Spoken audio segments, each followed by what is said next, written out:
તમારું સ્વાગત છે મારા કિચનમાં।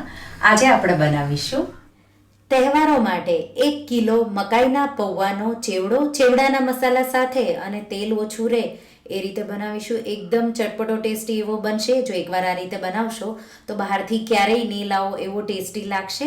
જો તમને મારી રેસિપીઓ ગમતી હોય અને હજુ સુધી ચેનલને સબસ્ક્રાઈબ ન કર્યું હોય તો સબસ્ક્રાઈબ કરજો અને બાજુમાં આપેલી ઘંટી દબાવજો એટલે નવી નવી રેસિપીના નોટિફિકેશન આવે। તો ચાલો બનાવીએ।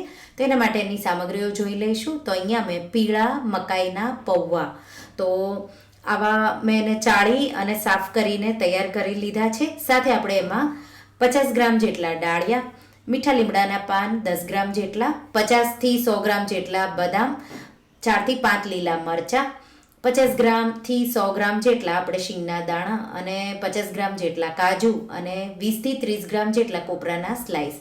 કાજુ બદામ તમે તમારા હિસાબે વધારે ઓછા કરી શકો છો। હવે આપણે માર્કેટમાં મળે એવો ચેવડાનો મસાલો બનાવીશું। એના માટે 2 ટેબલસ્પૂન દળેલી સાકર કે બુરું પણ તમે લઈ શકો છો। સાથે એમાં 1 ટીસ્પૂન અને ઉપર 1/4 ટીસ્પૂન જેટલું મીઠું ઉમેરીશું। આપણે સંચળ પણ ઉમેરવાના છીએ એટલે ધ્યાન રાખીને ઉમેરીશું। 1 ટીસ્પૂન આમચૂર પાવડર, ડ્રાય મેંગો પાવડર, કાચી કેરીનો પાવડર કહેવાય, એ મેં ઉમેર્યો। 2 ટીસ્પૂન વરિયાળીનો પાવડર, એનાથી બહુ સારો એવો ટેસ્ટ આવશે। અડધી ટીસ્પૂન જેટલો ગરમ મસાલો, 1 ટીસ્પૂનથી થોડી ઉપર હળદર અને લાલ મરચું પાવડર તમારા સ્વાદ પ્રમાણે। અહીંયા કાશ્મીરી લાલ મરચું મેં 1.5થી 2 ટીસ્પૂન જેટલું ઉમેર્યું છે। સાથે સાથે 1/4 ટીસ્પૂનથી અડધી ટીસ્પૂન જેટલી હિંગ ઉમેરી દઈશું અને બધી સામગ્રીઓને એકદમ સારી રીતે મિક્સ કરી દઈશું। તો લાસ્ટમાં થોડું અમથું સંચળ પણ ઉમેરી દઈશું, એનાથી બહુ ચટપટો એવો ટેસ્ટ આવશે। તો મીઠું અને સંચળ છે એ તમારે બેલેન્સ કરવાનું છે। તો આ રીતે એકદમ સારી રીતે મિક્સ કરી અને લાસ્ટમાં સંચળ ઉમેરી દઈશું। તો મેં સંચળ 1 ટીસ્પૂન જેટલું ઉમેર્યું છે અને આપણો ચેવડાનો મસાલો તૈયાર થઈ ગયો છે। તો હવે ચેવડો બનાવવાનું સ્ટાર્ટ કરીશું। તો એના માટે મેં પહેલાં તેલ ગરમ કરવા મૂકી દીધું છે। તેલ ગરમ થઈ જાય એટલે આ રીતે ચારણી મૂકીશું અને પહેલાં આપણે કોપરાના સ્લાઇસ આ રીતે તળી લઈશું। તો અહીંયા કોપરાના સ્લાઇસ તમે 30થી 50 ગ્રામ જેટલા લઈ શકો છો। તો લગભગ તમે અડધો કપ જેટલા લેશો એટલે 30 ગ્રામ ઉપર થઈ જશે। તો આવો ગોલ્ડન હલકો બ્રાઉન જેવો કલર આવે એટલે આપણે એને એક બાઉલમાં કાઢી લઈશું। એ જ રીતે બીજા બચેલા કોપરાના સ્લાઇસને પણ આપણે તળી લઈશું।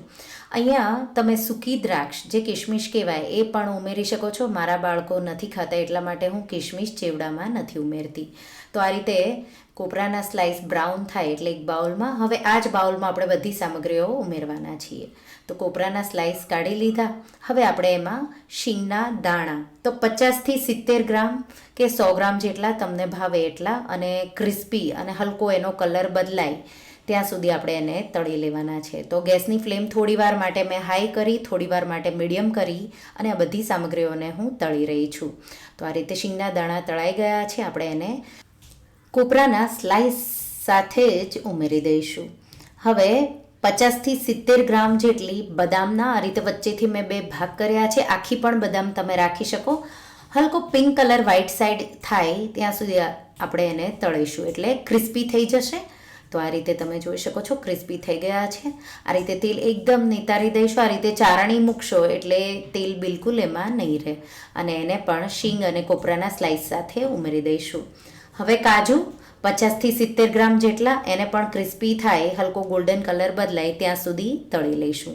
તો ગેસની ફ્લેમ મીડિયમ હાઈ સાઈડ મેં રાખેલી છે અને આવા હલકો એનો કલર બદલાય એટલે એને પણ તેલમાંથી નિતારી અને શીંગ, કોપરાના સ્લાઇસ અને બદામ સાથે ઉમેરી દઈશું।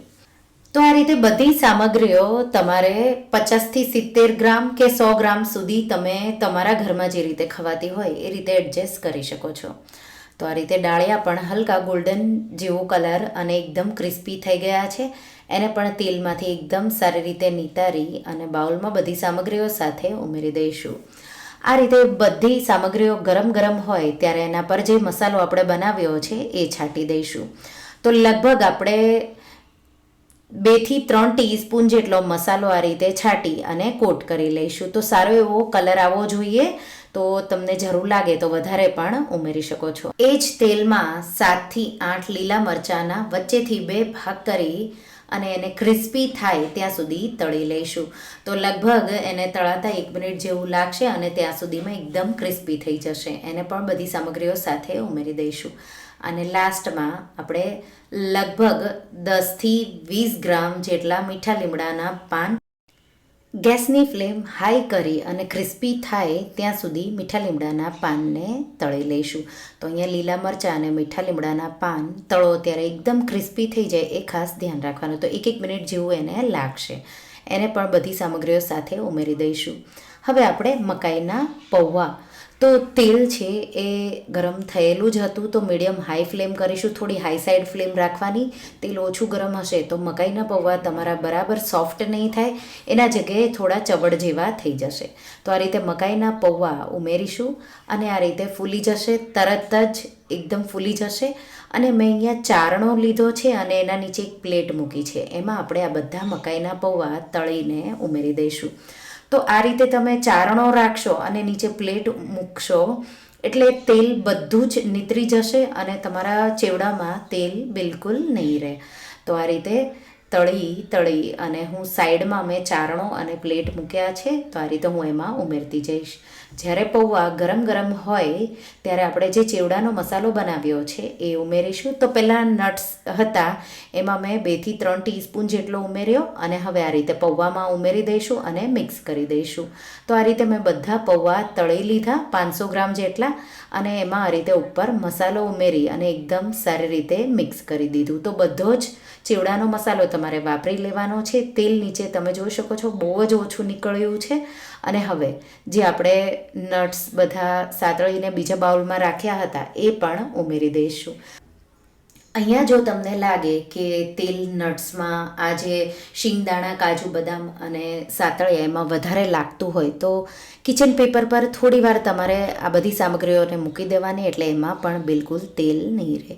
એકદમ સારી રીતે મિક્સ કરી દઈશું. જો મસાલો બચ્યો હોય તો અત્યારે તમારે છાંટી દેવાનો.